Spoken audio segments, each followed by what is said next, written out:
কি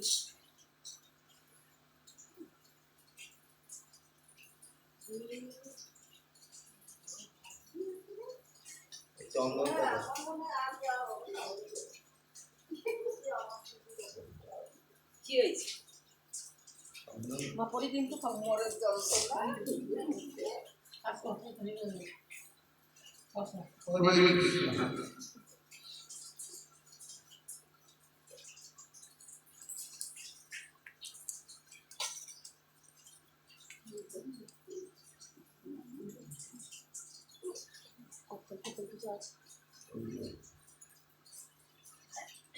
দিতে হবে না দাও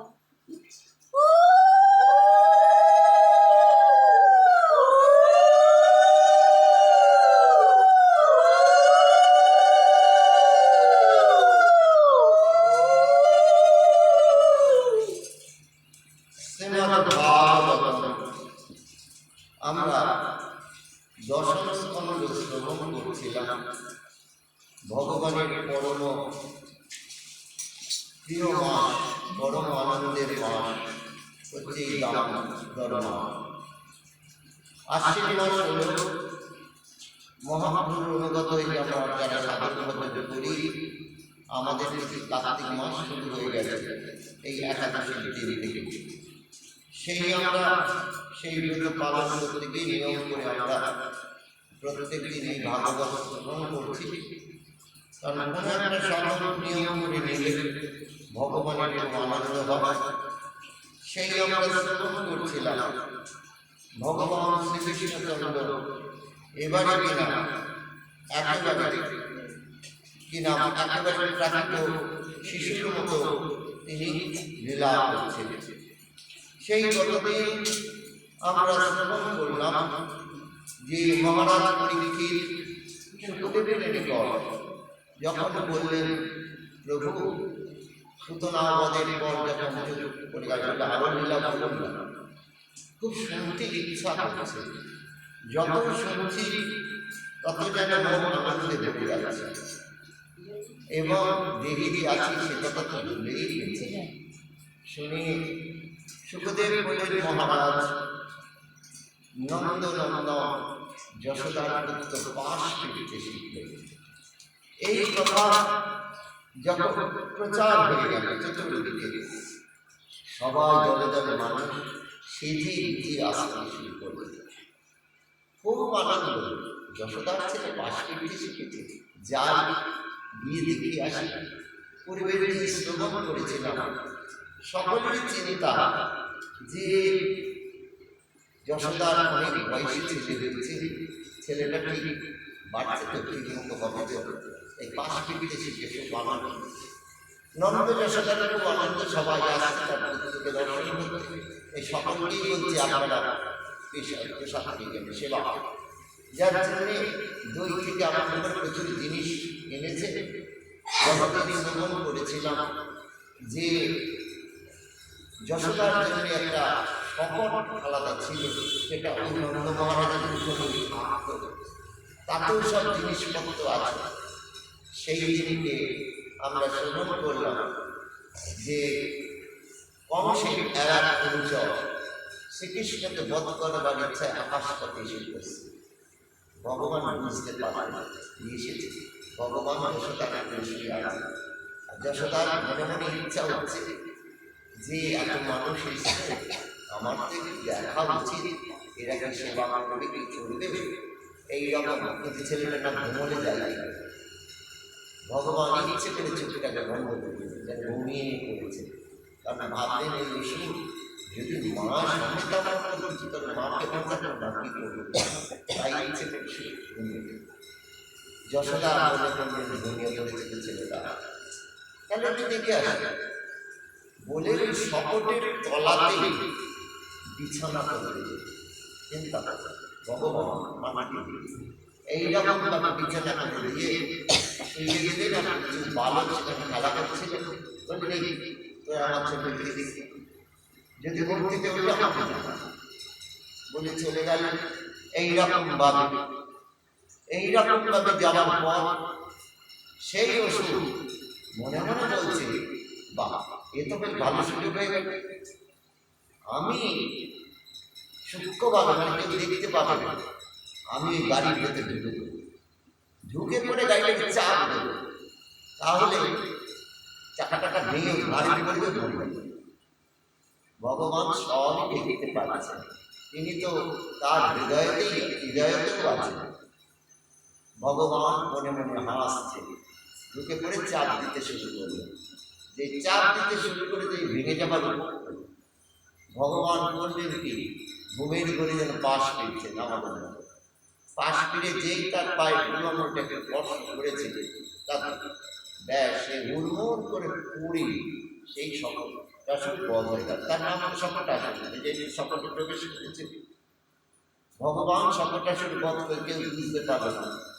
কিন্তু গাড়িটা যখন হুড়মুড় করে পড়ে যেতে সকলে অবাক, গাড়িটা পড়ে গেল কি করে, সবাই দৌড়তে দৌড়তে এসেছে।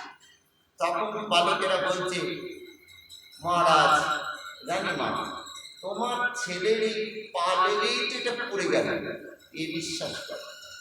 ওইটুকু ছেলের পা লেগে এইরকম ভাবে পড়ে গেছে। সেই জন্য বলছে যে এইরকম ভাবে প্রভু খেলতে খেলতে একটা অসুর বধ করে দিলেন। এই অলৌকিক লীলা, অদ্ভুত লীলা এইভাবে হয়ে যেতে তাড়াতাড়ি তখন ছেলেকে কোলে নিয়ে সেই আবার সেই গোয়াল ঘরে গিয়ে গাভীর ফুলের ধুলো গায়ে মাখাচ্ছে, ল্যাচ নিয়ে সারা গায়ে দিচ্ছে। মা যশোদা বলছে, গান্ধীর ডাকো, তাদের আশীর্বাদ করে যা, দান করুন। এইরকম ভাবে সেই বলছেন যে গাব সর্বগুণমকেতা বাস রূপমানিনী আত্মজা দয়ার্থায় প্রাদাত্তে চাম্বজত। বলছে আত্মজা দয়ার্থ সর্বগুণ পিতা বাস রূপমানিনী, অর্থাৎ হচ্ছে কাপড়, বস্ত্র, পুষ্প, ফুল, সুবর্ণমালা এইরকমভাবে, মানে সোনা আর যাকে বলে এইরকমভাবে, এইরকম বহু গাভী এইরকম নন্দ সব দান করি। ছেলে এইরকম একটা ভাড়া থেকে তারা মনে করলে ভাড়া কেটে গেল ছেলে, তারা তার মনে করে না যিনি ভগবান, তাই ভাবে কর্ম সমান এইরকম। তাই বলছেন এইরকম ভাবে পুত্রের কল্যাণ কামনা দান করতে লাগলেন। ব্রজবাসীকে দিচ্ছে, কিন্তু ব্রাহ্মণ না, আর সবাইকে বলছেন ছেলেটাকে একটু আশীর্বাদ, ছেলেটাকে আশীর্বাদ করে যান। এইরকম ভাবে বলতে গিয়ে বলছে বিপ্রা মন্তবিদ যুক্তা তৈজা প্রত্যথাসিত তা নিষ্ফলা ভবিষ্যন্তি ন কদাচিৎ অপিস্ফুটন। মহারাজ বিপ্রা ব্রাহ্মণ, একজন ব্রাহ্মণ না, অনেক ব্রাহ্মণ, তাই বহু বলেছে। ব্রাহ্মণগণ মন্তবিদ যুক্তা, এই ব্রাহ্মণগণ কিরম ব্রাহ্মণ, শুধু ব্রাহ্মণ বললেন এখানে যে মন্তবিদা যুক্তায় ভগবত ভক্ত, মানে বৈষ্ণব। এই ব্রাহ্মণরা সব বৈষ্ণব, বিষ্ণু ভক্ত, সেই জন্য এখানে ভগবত ভক্ত। কারণ শাস্ত্র বলছে ব্রাহ্মণ তারা খুব তাদের সেবা করা উচিত।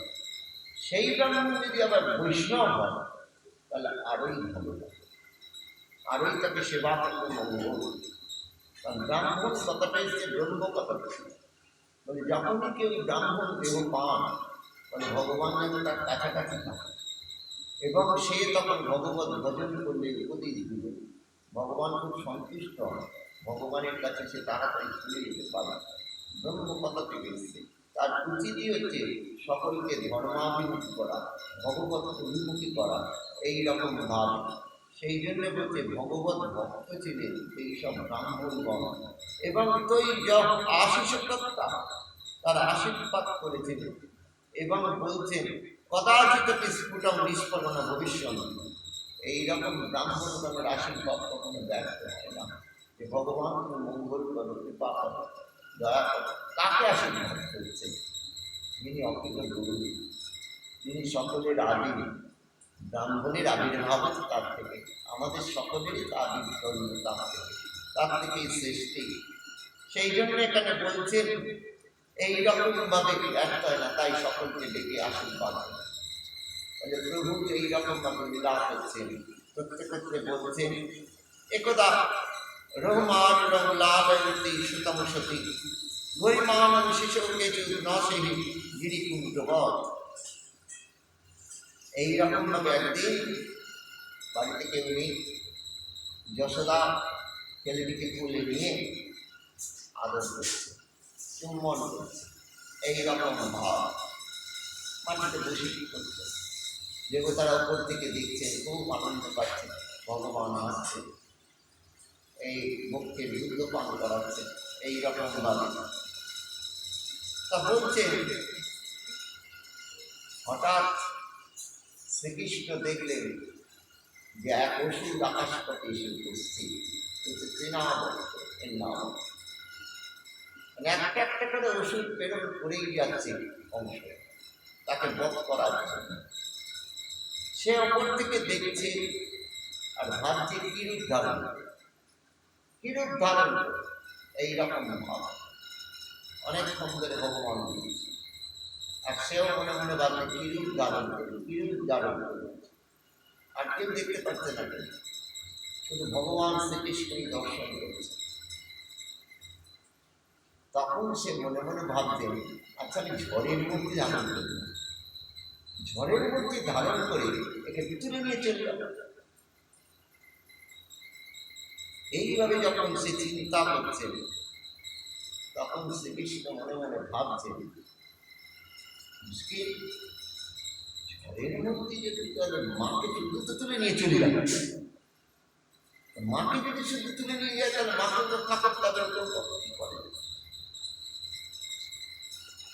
ভগবান বললেন কি আস্তে আস্তে ভারী হতে শুরু করবে। মায়ের কাছে সন্তান কখনো ভারী হয় না। যশোদা মনে কাছে কি হলো, ছেলেটা তো ভারী হয়ে গেল, কেন এত ভারী হয়ে গেল তিনি আর কোলে রাখতে পারলেন। ভূমৌ নিধায় তং গোপী বিস্মিতা ভারপীড়িতা। গোপী বলতে গেলে যশোদা,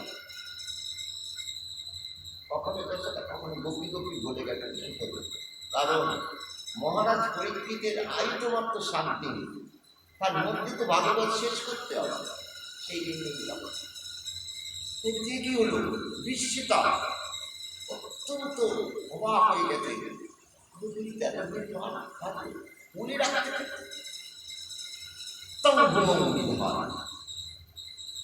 তাড়াতাড়ি কোন থেকে মহাপুরুষম আবদন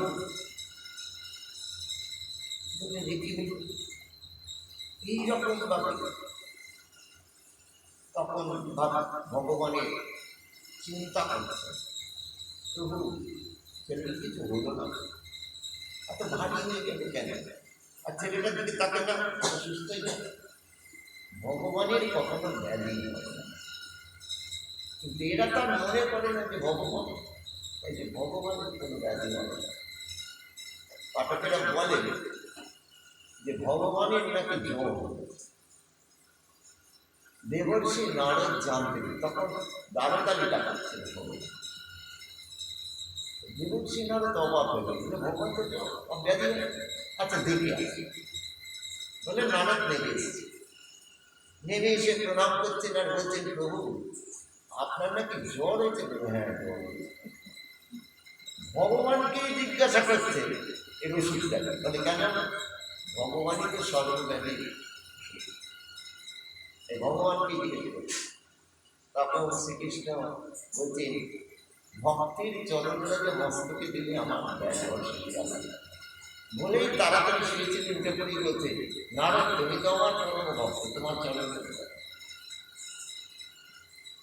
বলতেই নারদ তো 10 ফুট ঠিক আছে, অপরাধ হবে না, পাপ হবে।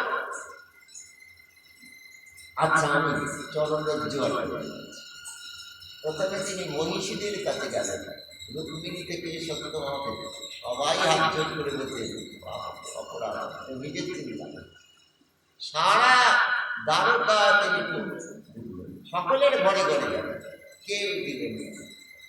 কি করি কি দেখি? তখন তিনি বৃন্দাবন রাধারানী ললিতা বিশাখা সব গোপীরা তখন যমুনায় রামে সব তারা নারদকে দেখেই তাড়াতাড়ি ঠিকঠাক হয়ে রাম করে বলছে আসুন আসুন বলুন কি সেবা। তখন আর জোর করে শুকনো মতো বলছে প্রভু বলে ওষুধ খাইনি ওষুধ বললে ওষুধ বলতে বলেছেন ভক্তের চরণরজে ঠিক হয়ে যাবে। আপনাদের কিন্তু চরণরজ দিই না বলতে রাধারানী সবাই আগে নিয়ে যাও নিয়ে যাও যতবার নিয়ে যাও সব সখীরাই দিয়ে এসেছে গোপীরা। তখন নারদ অবাক হয়ে বলছেন আপনাদের ভয় নেই? আমাদের জানা যায় আমাদের প্রাণনাথ সুস্থ হয়ে সেই জন্য দেখাচ্ছে বৃন্দাবনের ভক্তরা ভগবানের জন্য নিজেদের পাপ চিন্তা করে না। প্রভু আমার ঠিকঠাক নেই, গোপাল আমার ঠিকঠাক নেই, নীলমণি আমার ঠিকঠাক নেই। এইরকম যেদিন কালীয়কে ভগবান শাস্তি দেবে, কালীয় দমন দেখা যাবে যে যখন কিনা কালীয় শ্রীকৃষ্ণকে পেঁচিয়ে ধরেছে, ধরে চাপ দিয়ে তাকে বিনাশ করতে চাইছে, আর দেবতারা তখন মনে মনে ভাবছে প্রভুর এই যে বিপদ তার পিতা মাতা এটা জানানো তো উচিত। এই মনে করে নন্দ মহারাজের বাড়ির কাছাকাছি সব নানা রকম অমঙ্গলের চিহ্ন দেখাতে লাগে, উল্কাপাত হচ্ছে, ভূমিকম্পে সব হচ্ছে, তো কাঁপছে। শুধু নন্দ যশোদানা সবাই বেরিয়ে এসছে, সবাই তখন বলছে শুধু নন্দ যশোদানা নিশ্চয়ই কৃষ্ণের কিছু আছে, কৃষ্ণ কি বেঁচে আছে? এইরকম অমঙ্গল দেখাচ্ছে। এই মনে করে তখন সবাই বলছে চলো গিয়ে দেখি কি হয়েছে। সেই ভগবানের চরণ চিহ্ন দেখে তারা সবাই চলে গেল, ঘর বাড়ি সব পড়ে রয়েছে, দরজা জানলা খোলা। বলে কৃষ্ণের যদি কিছু হয় তাহলে আমরা আর বাড়ি ফিরব না। চিন্তা করবেন। এবার ওখানে গিয়ে যখন দেখছে, দূর থেকেই যখন দেখছে কৃষ্ণ এরকম সর্বের দ্বারা আবরিত হয়ে এরা স্থির হয়ে পড়ে আছে, প্রথমে নন্দ তো দৌড়ে চলে যাচ্ছে, ছেলেকে তার ফিরে পাওয়া যায়। সর্প যদি একবার জড়িয়ে ধরে চাপ দেয় সে শেষ হয়ে যায়। সর্পের এত শক্তি, যদি আমাদের দেহের কোনো অংশে একটা পেঁচিয়ে ফেলে তো দেহ দিয়ে চাপ দিয়ে হাড় গোড় ভেঙে একটা চুরমার করে। বলরাম তো তত্ত্ব জানেন, বলরাম বোঝাচ্ছে সেটা বলরাম জাননি কোনো কারণ মিলা মানে শ্রীকৃষ্ণের সঙ্গে বসে যে কিছু হবে না, তুমি থামো, তুমি বলরামের কথাকে শুনবে। বলরামের বাবা একটুখানি বেরিয়ে দেন দেখেন। অন্যান্য সবাই বলছে, পুরো বৃন্দাবনবাসী বলছে, শুধু ক্রিয়াস্থানীয় গোপী নয়, সকাল থেকে আরম্ভ করে সব বন্ধু মনে মনে বলছে যদি তুমি চলে যাও তাহলে আমরা সব চলে যাবো, এইবার ফিরে যাবো না। দেখুন এরা কত ভালোবাসি। সেই জন্য সুখদেব বারবার বলছে মহারাজ ভগবান বলে নাই মনে করুন, কিন্তু এরা প্রাণের ক্ষেত্রে তো ভালোবাসে কাকে? আত্মা আত্মা। এই বলছেন হে প্রভু এ কি হলো, ছেলেটা আমার এত ভারী হয়ে গেল, কিন্তু দেখতে সুস্থ আছে, বসে আছে, এত ভারী হয়ে গেল কেন? এইরকম ভাবে অবাক হয়ে চিন্তা করতে করতে যাকে সুস্থতাটা ঠিক আছে। আর যশ গোপালও মনে মনে ভাবছেন মা বাড়িতে ঢুকে যাবে, ওয়েট করিতে নিয়ে আসবে, মুশকিল হয়ে যাবে, মাকে সমৃদ্ধি দিতে নিয়ে যাবে। আর এখন যখন বলে নিয়েছিলেন ভগবান ওকে দেখে হয়েছিল কি, ওই যে এসেছি ওষুধটা দেখতে তো নিয়ে যাবে, পাখিগুলো উঠছে, প্রভু যেন কিছু জানেন না। মাকে বলছে মা ওগুলো কি? ওগুলো পাখি, ওগুলো উঠছে, ভগবান সব সৃষ্টি করতেন ভগবান বলে আমিও উঠবো। যশোদা তখন বলে নিয়ে এরকম করছেন যে বলো না না মা আমি উঠবো উঠবো, ইচ্ছে করে না বলছে। সেই জন্য বলছেন যে এইবার তো এই তুলে নিয়ে যাবেন মা, এরকম কি হবে? তা ভগবানের ইচ্ছা যশোদা বলে নিতে সুস্থ থাকে যাবে, এখানে বসে খেলা করে, এই তুই এখানে বসে খেলা করে, আমি কাজে আমার অনেক কাজ বলে তিনি আস্তে আস্তে গিয়ে চলে গেল। এইবার যে গিয়ে চলে গেছে দৈত্য নাম না তৃণাবর্ত, কংস ভৃত্য প্রণোদিত, বললেন কংস ভৃত্য চক্রবাত স্বরূপেণ জহারিষম অবর্তন প্রকুলম সর্বম আমৃণ্যম মিশম শিরেণুভি ইডয়ং সুমহাঘোর শব্দেন প্রদিশ দিশঃ। কংস ভৃত্য নামনা দৈত্য, কংসের এই অঞ্চল এর নাম হচ্ছে তৃণাবর্ত। তৃণাবর্ত নাম দৈত্য। সে কংস থেকে প্রেরণ করেছে তাকে যাও। সে তখন কি করলো, বিশাল ঝড়ের মূর্তি ধারণ করল। ভীষণ ঝড়, এইরকম ঝড় বৃন্দাবনবাসী কোনোদিন দেখেনি। কি বলছি, পাশের লোককে দেখা যাচ্ছে আর কি দুটো কিনছি মাটি কিনছি রে বাবা, কি হলো সর্ববকুলং রেণুভি আবৃণ্যন আবৃণ্যন একেবারে দুটোই দুটোই একেবারে চতুর্দিক, কেউ কাউকে দেখতে পাচ্ছে না, মানে গায়ে গা দিয়ে দাঁড়িয়ে আছে কেউ দেখতে পাচ্ছে। তাই এখানে বলছে চক্ষুষী ভূষণ এইরকম ভাবে এবং ভীষণ শব্দ, ঝড় হলে যেমন ভীষণ শব্দ। সেই কিনাতে এসে কি করলো, আসলাম অর্ধ ভগবানকে তুলে নেয়। ভগবানের খুব আনন্দ, খুব মজা, তার গলাটাকে জড়িয়ে ধরে উঠছে, মজা বিরাম বসে এইরকম ভাব। তা বলছে মুহূর্ত ভবন কষ্টম রজস্ব তমসা অধিকম, মুহূর্তের মধ্যে পুরো পৃথিবীটাকে অনুভব আর প্রভু বলছে মজা। সুতরাং যশোদা নাম বসত তসমিন নাম তো যশোদা আমার জানি ছেলেটাকে যে বসিয়ে রেখেলাম, কোথায় গেল যশোদ যেতে পারবে দেখতে পাচ্ছে ওই সব কি হলো, ছেলেটা বসে দেখতে পাচ্ছি ভয়ে কথা কে বলি তুমি দেখো কোথায় গেল, মানে বাড়ি ঘর থেকে বেরোতে এত ঝড় ভীষণ।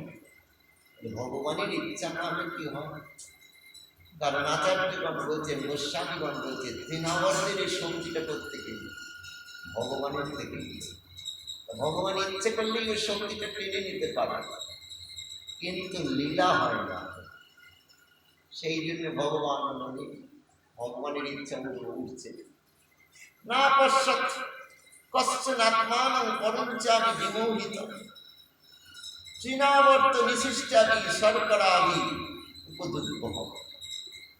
বলছি এখানে যে তৃণাবর্ত নিঃসৃষ্টাবি শর্করাবি, তৃণাবর্ত ঝড়ের মধ্যে শুধু না, টুকরো টুকরো পাথর রেখে সেগুলো তুলে ছড়াচ্ছে, আরো কষ্ট হচ্ছে মানুষ এইরকম ভাব। তাই বলছে যে এইরকম ভাবে উপদ্রুত, এরকম বিমোহিত হয়ে অশ্চন আত্মানং পরঞ্চাপি নকশন, নিজেকে দেখতে পাচ্ছে না, কাউকে দেখতে পাচ্ছে। কি অবস্থা, এ কি হলো, না অশ্বন, না নিজেকে দেখতে পাচ্ছে না, পাশের লোককে দেখতে পাচ্ছে, কাউকেই দেখতে পাচ্ছে না। এইরকম ভাব, এইরকম ভীষণ দুর্বিধ। আর ভগবান তুলছে চতুর্দিক অন্ধকার হয়ে গেছে, কেউ কাউকে দেখতে পাচ্ছে না, গাভীগুলো পর্যন্ত বাছুরগুলোকে পাচ্ছে না, গাভীগুলো চেঁচা বেরিয়েছে তো নিয়ে দিত হয়ে যাচ্ছে। তাই বলছে যশোদা তখন ভাবে কি হলো, যশোদা মাটিতে শুয়ে হাতটা চলে কাঁদছে, আর শ্রীকৃষ্ণ তো উঠছে তৃণাবর্তে, কি আনন্দ তুলে নিয়ে এসছে। এইভাবে উঠতে উঠতে উঠতে উঠতে আমি মথুরায় চলে যাই, বদলাত করবো না, মথুরায় চলে যাই, গিয়ে কংসের চরণে ছেলেটাকে ফেলে দেবো। এইবার বললো প্রভু মহারাজ নিন আপনার শক্তি ফেলে দিয়েছে, আপনি যা ভালো করবেন কিভাবে শাস্তি করবেন। এইভাবে খুব আনন্দ নিয়ে একেবারে তো চলছে, আর উঠতে উঠতে উঠতে উঠতে আস্তে আস্তে এইবার বলছে এবার ঝড়টা কমে আমি চলে আসছি, ঝড়টা কমে আসছে। এইবার তো সবাই কান্নাকাটি শুরু করেছে। কি হলো, ছেলেটাকে পাওয়া যাচ্ছে, যশোদাও কাঁদছে, সবাই। ছেলেটা কোথায়? কি হলো? এইরকম বাপ, এইরকম ভাবে আস্তে আস্তে এইবার যখন বৃন্দাবন ছেড়ে এইবার মথুরায় ক্রস করতে যাচ্ছে, ভগবান ভারী হয়ে গেছে।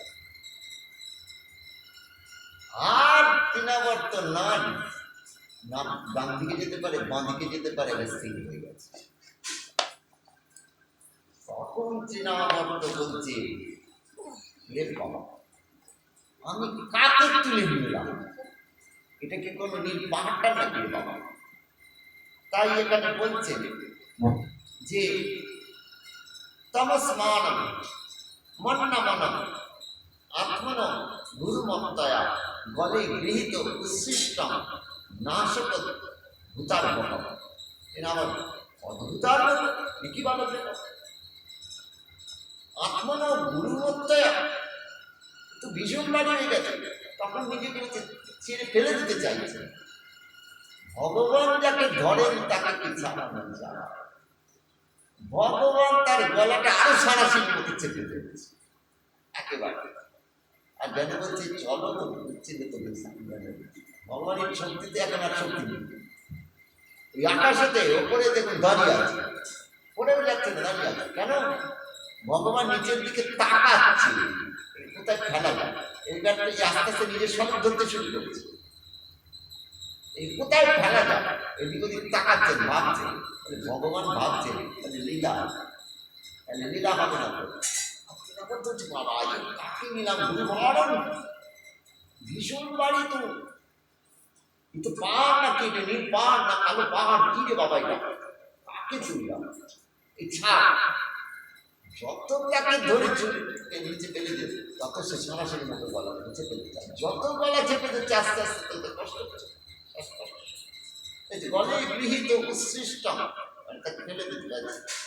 গল গ্রহ নিশ্চেষ্ট দৈত্য নির্গত লোচন অবক্তা রাম নপত সহবাল বাসুদেবী গল গ্রহণ নিশ্চেষ্ট।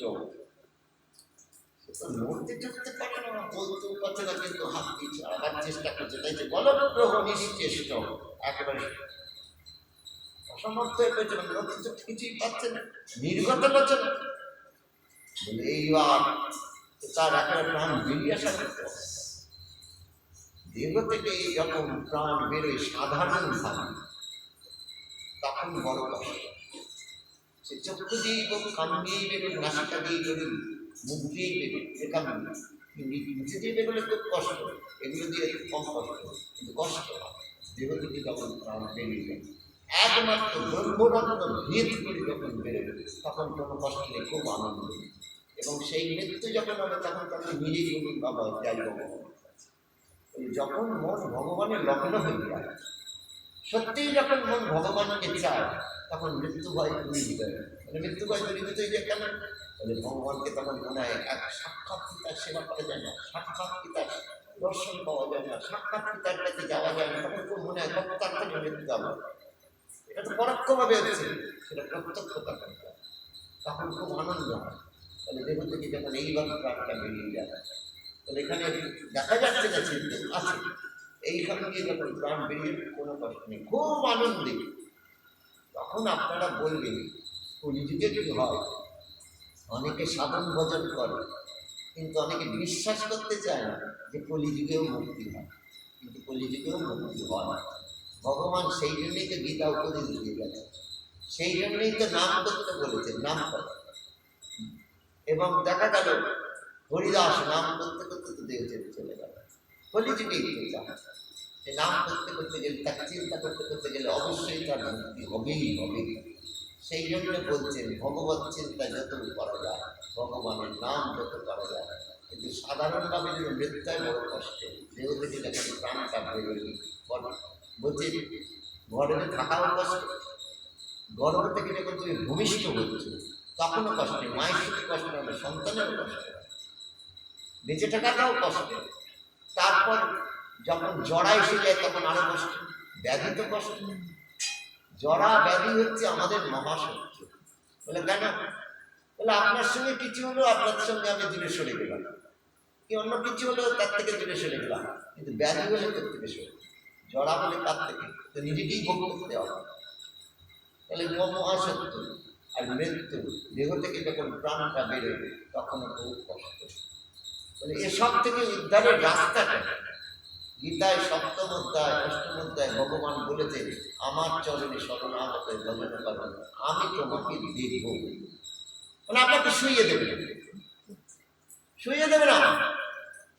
কারণ ভগবান চান আমার মতো সকলে আনন্দে সুখে শান্তিতে থাকুন। আমার ভক্ত বারবার বলছে আমার চরণে শরণাগত, আমি তোমাকে দেখব, আমি তোমাকে দেখব। ভগবান কখনো মিথ্যা কথা বলেন না, আর ভগবান তো সব দিতে পারেন। মানে আপনার আমার প্রারব্ধে যদি জড়া ব্যাধি থাকে, সে অল্পের ওপর দিয়ে চলে যাবে। আপনাকে দাঁড় করিয়ে, আমাকে দাঁড় করিয়ে দেবে, শুয়ে দেবে না, সসম্মানে আপনি থাকেন। সেই জন্য বলছে এখনো সময় আছে, মানে এখনো ইন্দ্রিয়গুলো তো সুস্থ আছে, এখনো হাঁটতে চলতে সবকিছু পাচ্ছি। বলে তাই এখন থেকে আমার চরণে শরণাগত অভ্যাস করো, আমি তোমাকে উদ্ধার করি। আমার প্রারব্ধে আছে, আপনার প্রারব্ধে আছে, যেটা প্রারব্ধটাকে বদলে দিচ্ছি ভগবানই একমাত্র পারে। সেই জন্য বলছে এই সমস্ত দুঃখ কষ্টের হাত থেকে উদ্ধার পাবার একমাত্র রাস্তা হচ্ছে স্বয়ং ভগবান শ্রীকৃষ্ণচন্দ্র, নিতাই গৌর, এনারা বুঝলি, এনারা দেব। সেই বলছে বড় কষ্ট, কিন্তু এই কষ্ট উদ্ধার হয়ে যাবে একমাত্র ভগবান। কিন্তু এই ভগবানকে চিনতে পারবে না। ভগবান যখন আসে তখন তিনি তার কৃপার কাজে সকলের চোখে পড়িয়ে দেন, মানে সবাই দেখতে পাচ্ছে। যেমন এই দিন আমার কৃষ্ণকে দেখতে পাচ্ছে অংশ, কিন্তু এরা চিনতে পারছে না। আধার শুদ্ধ না, আধার পবিত্র না, এই চিনতে পারছে না। সেই জন্য বলছে আধার যদি শুদ্ধ নয় সামনে এলেও চিনতে পারবে না। সেই আধারটা শুদ্ধ হবে কি করে? ভগবানের কথা শুনতে শুনতে কানে, এগুলো হচ্ছে দরজা, চোখ কান না, এই কান দিয়ে দর্শন শোনা, চোখ দিয়ে দর্শন করা, নাসিকা দিয়ে তুলসী গান নেওয়া, প্রদক্ষিণ করা, এই সবগুলো এই দরজা দিয়ে যত ভগবানের কথা প্রবেশ করছে, প্রবেশ করে তত বহিরঙ্গময় ভগবান শরীরে। ভগবানের খুব আনন্দ হচ্ছে আমার কথা শুনতে, এইরকম ভাবে এই শুনতে শুনতে শুনতে শুনতে দর্শন করতে করতে প্রণাম করতে করতে সব শুদ্ধ হয়ে যাবে। কিন্তু এরা তো সেরকম সঙ্গ বলেন, তাই বলছে প্রাণ তো বেরিয়ে যাচ্ছে, উনি বাবা কাকে ছাড়, যত ছাড় তত গলাটা কিছু বেদনা, তত যেন প্রাণ বেরিয়ে যাওয়ার। আর ভগবান নিজের দিকে খালি দেখছে একে কোথায় ফেরা যায়। আর যশোদা টশোদা তো কান্নাকাটি সব গোপীরা বলছি, আমি সত্যি তো গোপাল গেল কোথায়? যশোদা খালি হাত দিয়ে দেখাচ্ছে, কথা বলতে পারছে না। রোহিণী বলছে কি সত্যি গোপাল গেল না? গোপাল কোথায় গেল? যশোদা দেখাচ্ছে উঠোনটায় দেখাচ্ছে, দুটোনিকে খুঁজে পাওয়া যাচ্ছে, কি বলো কোথায় গেল? এইরকম ভাবে এদিক ওদিক দর্শন করতে করতে মানে খোঁজাখুঁজি শুরু। তখন আস্তে আস্তে ঝড়টা থেমে গেছে, থেমে গেছে, এত কিছু করতে পারছে না। আর যত তাকে ছুড়ে দেবে ফেলে দেবে চেষ্টা করছে নিজে, তত গলাটাকে সরাসরি চেপে দিয়েছে, আর প্রাণটা আর পাচ্ছে না। আর ভগবান খালি নিচের দিকে যাবে না, এখানটায় ফেললে তো ঘর বাড়ি ভেঙে যাবে, এখানটায় ফেললে কোথায় ফেলবে, কিন্তু বাড়ির কাছেই ফেলবে না।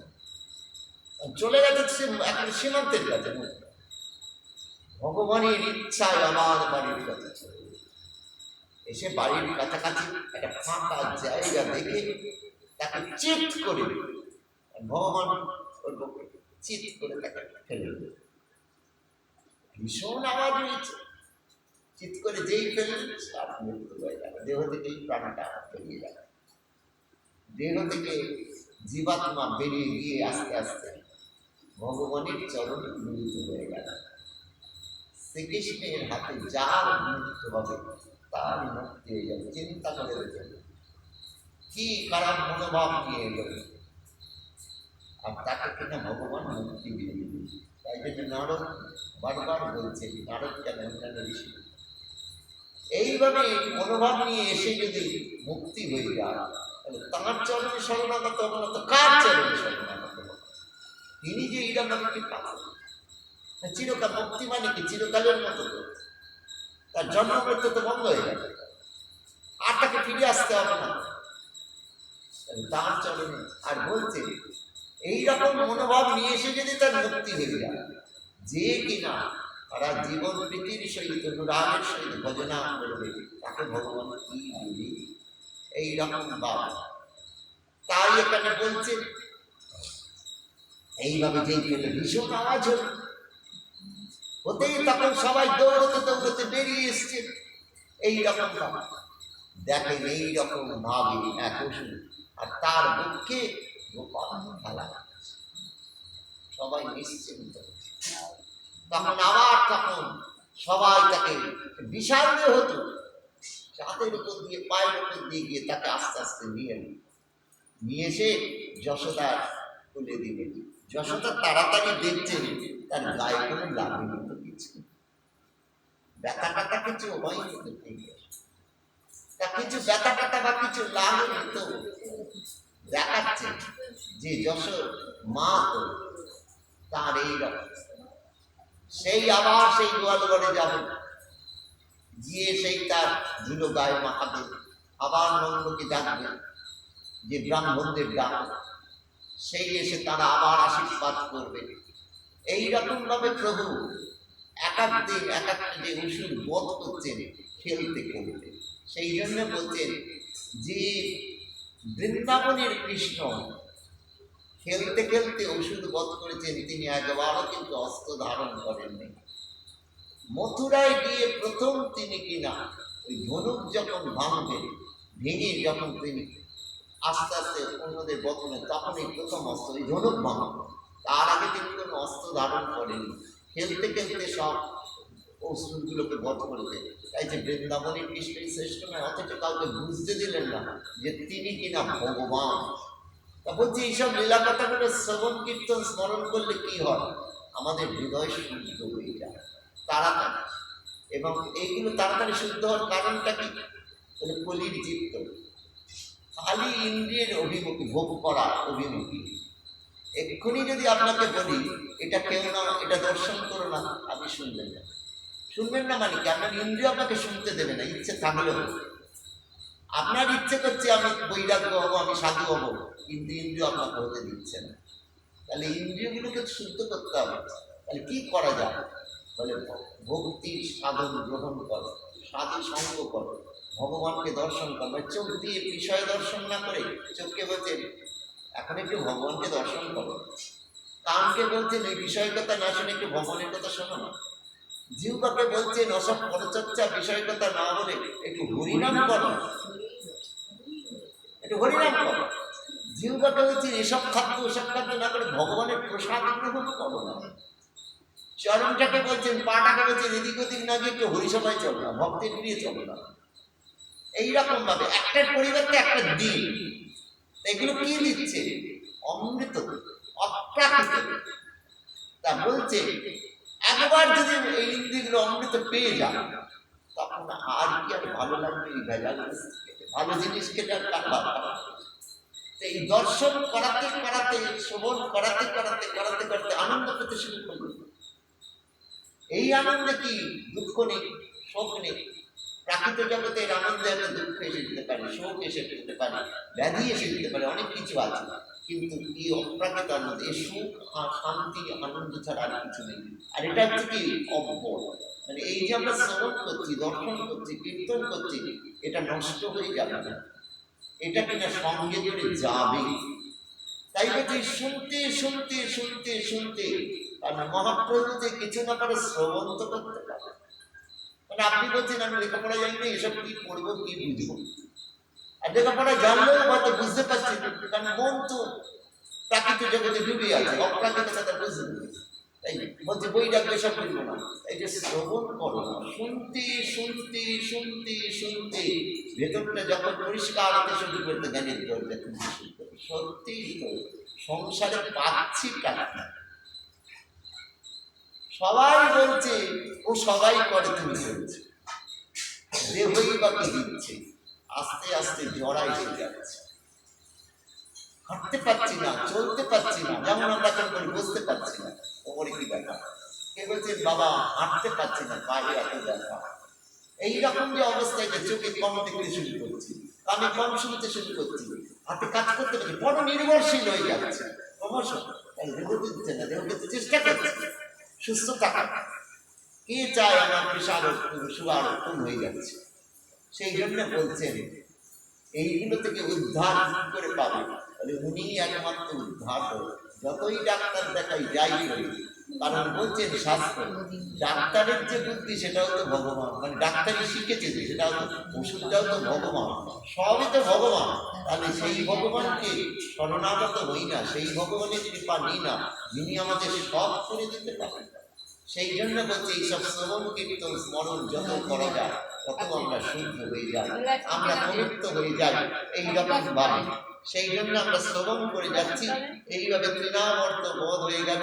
তখন কিনা এইরকম ভাবে কি হলো না, সবাই মিলে তখন এইরকম ভাবে তাকে কিনা পূজা অর্চনা করতে শুরু করলেন এইরকম ভাবে। তাই বলছেন সেই প্রভু এইভাবে লীলা করে জগৎকে, কারণ ব্রহ্মা থেকে আরম্ভ করে সবাই বলছেন ভগবান লীলা করে কেন? অনুগ্রহ। আমরা সব শ্রবণ কীর্তন করে যাতে হৃদয় শুদ্ধ করতে পারি, সেই তাঁর চরণে প্রণাম জানি, সেই ভক্তি প্রার্থনা করে যাতে শেষের দিনে এইভাবে হরিনাম করতে করতে ভগবত ভজন করতে করতে যেতে পারি, আর যাতে ফিরিয়ে না আসতে, ফিরে যাতে আসতে না হয়, যাতে শেষের দিনে তুমি আমাদের দয়া করো, কৃপা করো, সেই প্রার্থনা জানিয়ে সেই ভক্তি প্রার্থনা করে তাঁর চরণে প্রণাম জানি, আপনাদের সকলের চরণে প্রণাম জানি। আগে বিশ্রাম।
রাধে রাধে রাধে শুধু একবার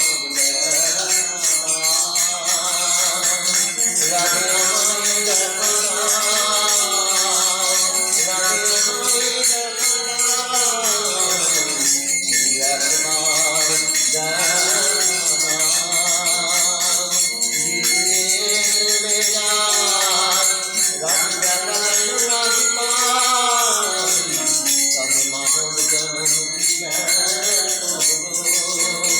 কথা বলো কথা বলো রাধে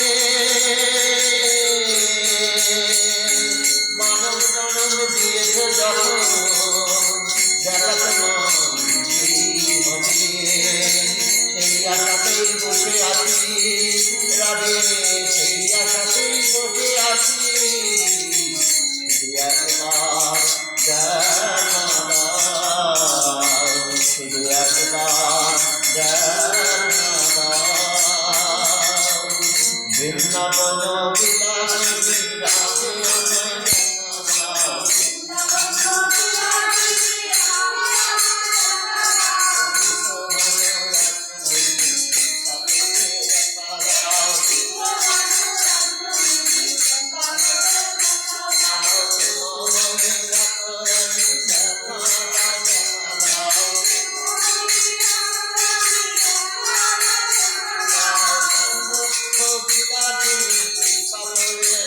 দাও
প্রসাদ নিয়ে যাবেন, চলে যাবেন।